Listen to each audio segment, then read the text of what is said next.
let's get on to, I think, my favorite topic in this episode, the Padres opening day lineup predictions.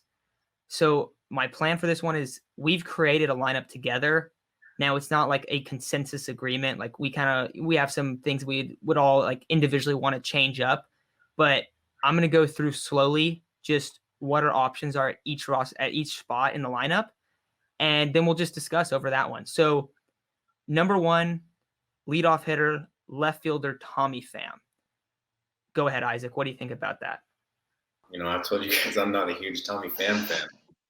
I have hard feelings. I have mixed feelings towards Tommy Pham, but we've talked about it on an episode I think Ryan was on.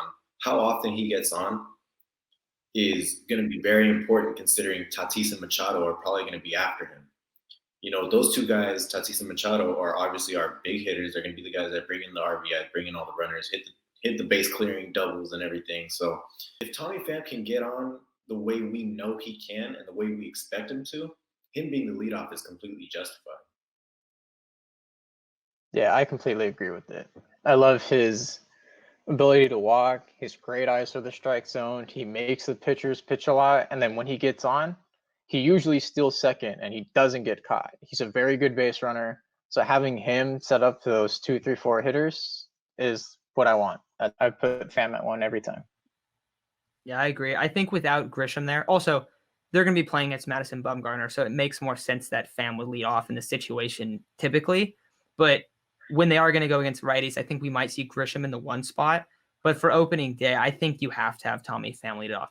The only thing I could see them doing is having Tatis lead off and then Pham hit second, which I don't hate, but I think I'd just rather have Pham go up before Tatis, especially because of that ability to just consistently get on base.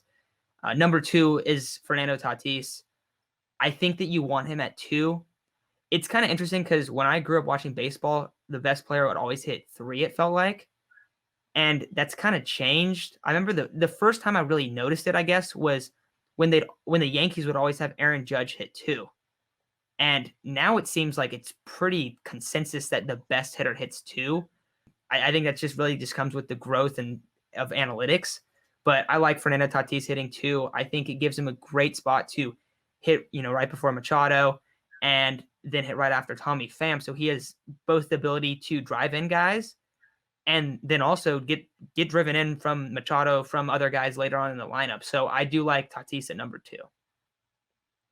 Yeah, and you bring up the whole best hitter would normally bat in the 3 hole. Well, the reason that has kind of changed is because you generally want to get your best hitter the most amount of at-bats. You know that he's probably the most likely to get on. He's most likely to get hits.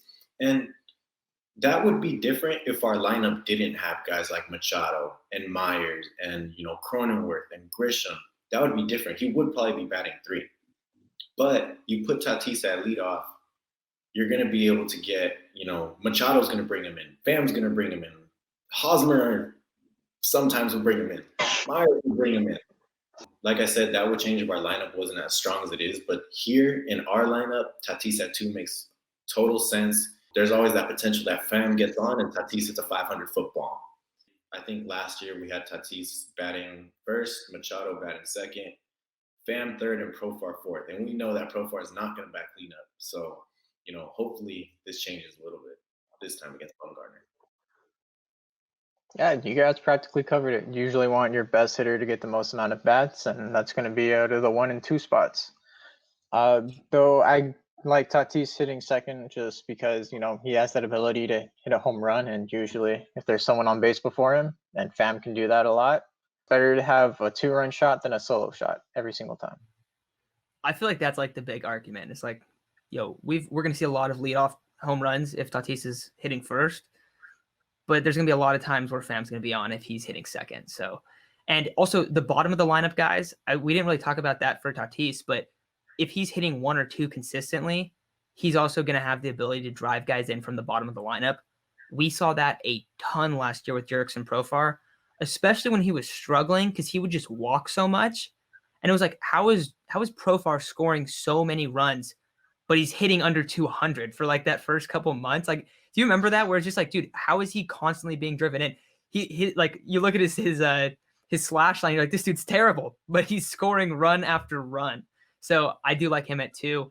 Manny Machado, I kind of alluded to it earlier, but he is our number 3 guy. I think that's also same thing with Tatis. You want these guys in the 2 and 3 spots. This is the heart of the order. That is a just elite dynamic left side of the infield. So having them 2-3, I think that's just got to stay consistent with this lineup. Yeah, we saw last year, second half of the season, I thought Manning was the MVP. He was batting over 300. It seemed like every game he was getting like 2 hits. It was crazy how good he was doing. And, having him right behind Fernando, what if fan walks, Fernando gets a single, then you have Machado, who last year was, I think, 3rd in MVP voting. So not really much explanation needed for why Machado's batting 3. Yeah, it's just the universal consensus, man. Machado's the second best hitter on the team. So if he's hitting behind anybody, it's going to be Tatis. And he's definitely not like a leadoff guy. He's a little too slow for that. And then you have him hitting behind Tatis at second. That's just like Ribby Central right there. Watch you say that, and now Machado's going to lead off. That would be a sight to see. Yeah, that would be so strange. No, I think this 1, 2, 3 is, I think that's pretty accurate. I think that's where, I think our 1 through 5 is pretty spot on. And then you can kind of change in how you do the 6, 7, 8 spots. But number 4, one that I think we all agreed that this is going to be the case. I don't think any of us liked it, but Eric Hosmer batting cleanup. I don't want to see this anymore. Unfortunately, we're going to see it, and we're going to continue to see it, I think. But I know he is a 290 runner in scoring position average over his career. Last year, he hit like 320, though it was a small sample size. The problem I have with him hitting 4th is he grounds out to the second baseman more than any player I think I've ever watched. And there are so many either ending inning double plays or just like inning killing double plays where, the 2 guys on, no outs. There's Hosmer grounding the double play. So I don't like it, but it's going to happen. Yeah, I don't think we have enough fingers, toes, nails, anything combined to be able to count how many innings double plays Eric Hosmer is grounded out into. But we're definitely going to see it, even against lefties, even if his numbers against a certain pitcher's like 0.98 batting average, we're going to see him batting cleanup. It's not what we want to see. Hopefully he shines. Hopefully he proves us wrong, because I really want him to, as much as I don't like him. But, I think we all know he's going to be batting cleanup. Yeah. I hate him batting cleanup. I hate him batting anywhere in the top 5. I really think he might do better as a 6 to 7 hitter, just because, he's not getting that pressure that, oh my God, there's guys ahead of me. I need to hit them in. So, yeah, I know it's what we're going to see, but I'm not happy about it. It's unfortunate.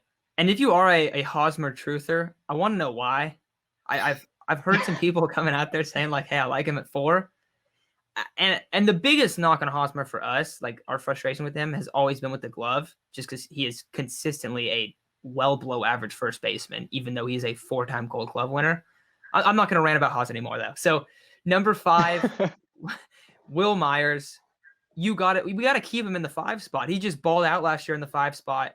We know how hot he is when he starts the season, especially after this spring training. We were talking about it yesterday before we recorded. Chase, I think you said he's the best spring training player of all time. Yes, I will argue that. Yeah, so you got to have him at 5. He's incredible, man. He's going to hit so many home runs out of this 5 spot. And even though Hosmer's right before him, Hosmer does hit for a pretty good average. Like, there's going to be plenty of times where he drives in Hosmer, and hopefully plenty of times where he's driving in both Tatis and Machado as well. I love Will Myers at 5th, and I think that you just have to expect this to be the case.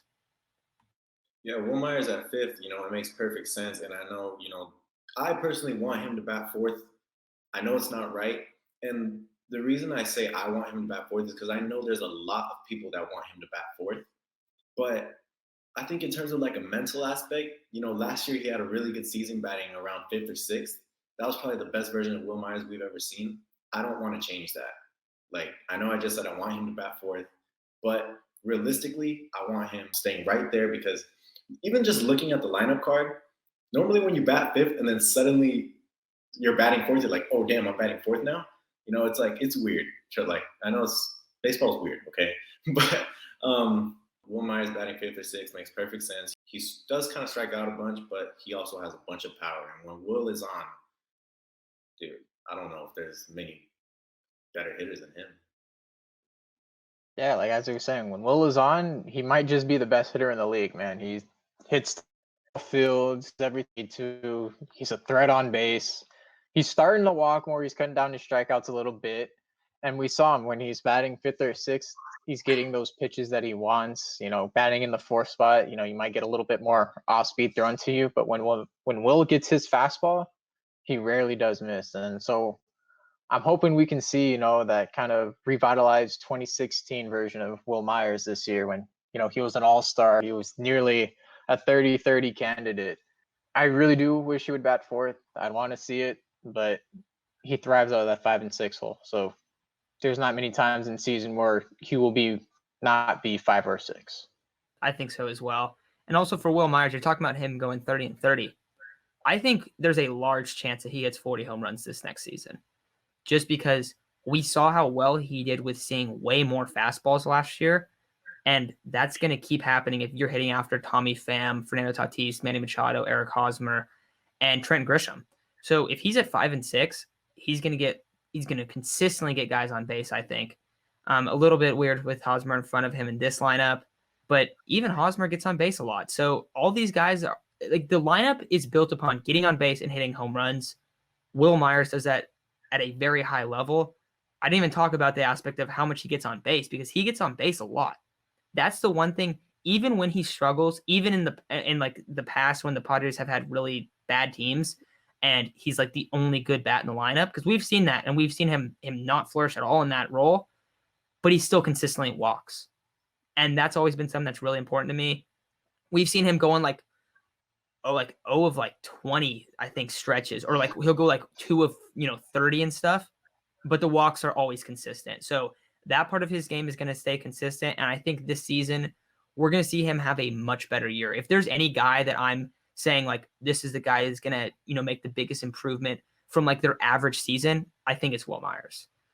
Then after Will, number 6, a guy we all love, Jake Cronenworth at second base.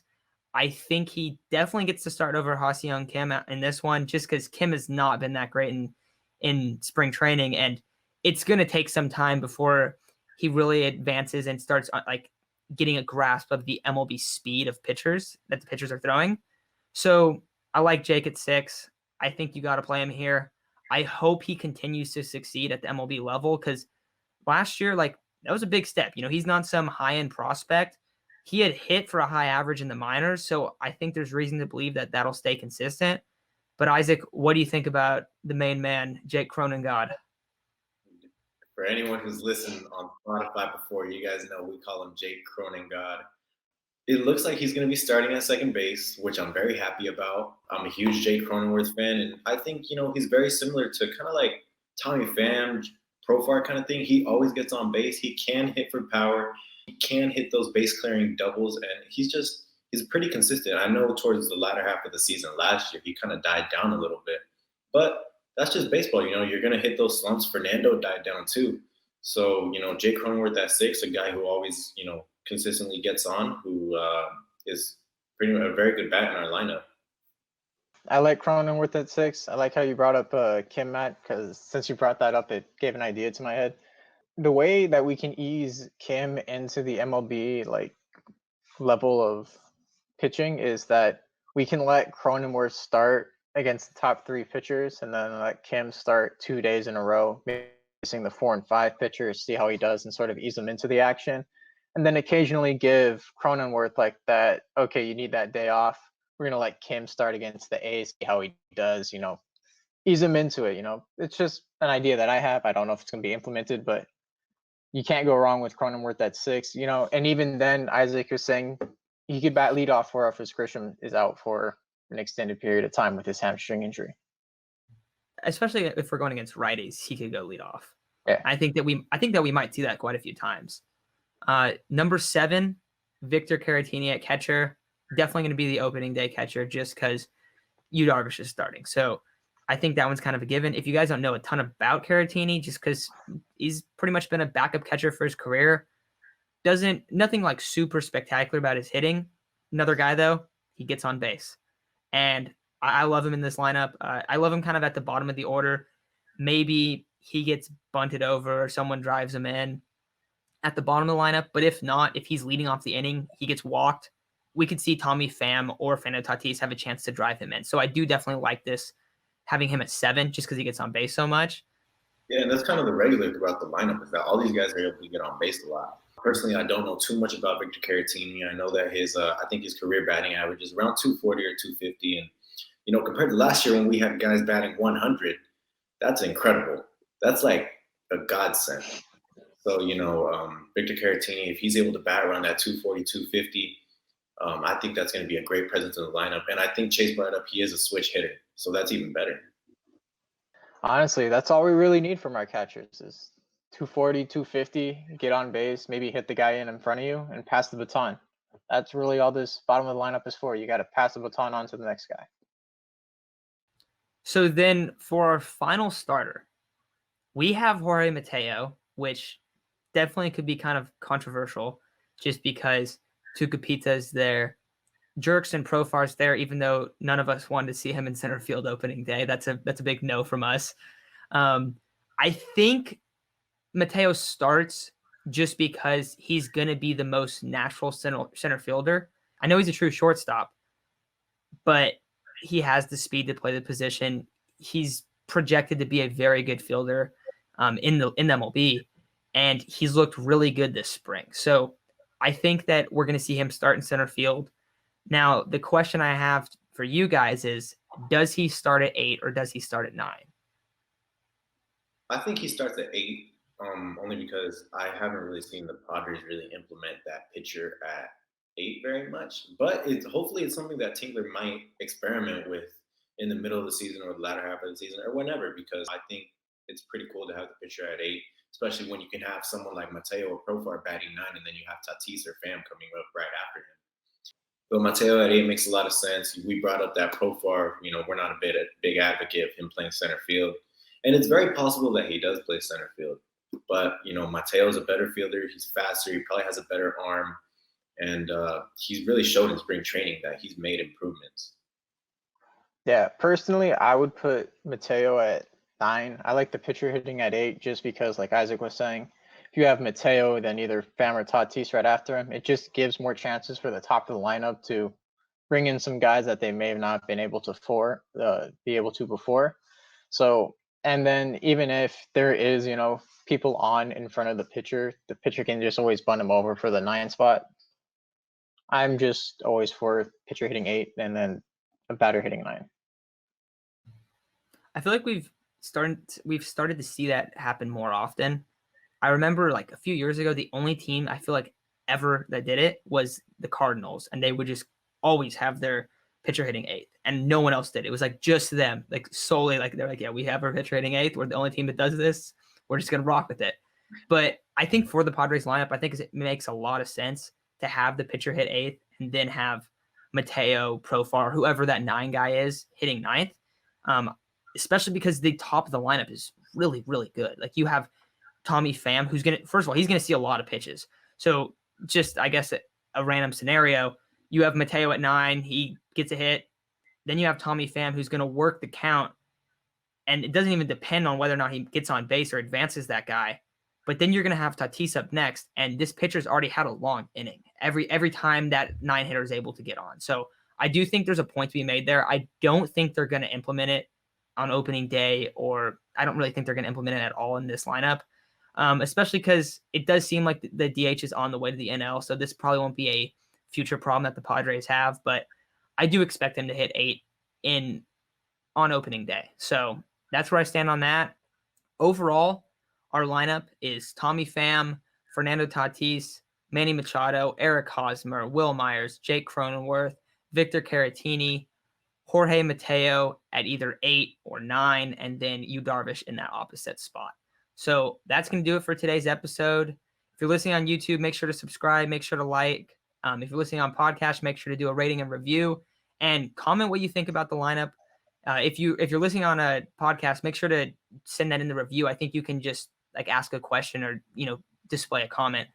So yeah, that's gonna do it for today. I want to thank everyone for listening. It was a really fun episode, and if you're listening to our podcast a lot, make sure to come on our live stream on opening day at 12:30 to 1 o'clock. So 30 minutes before the game. Make sure to check that out, and we'll talk to you guys then.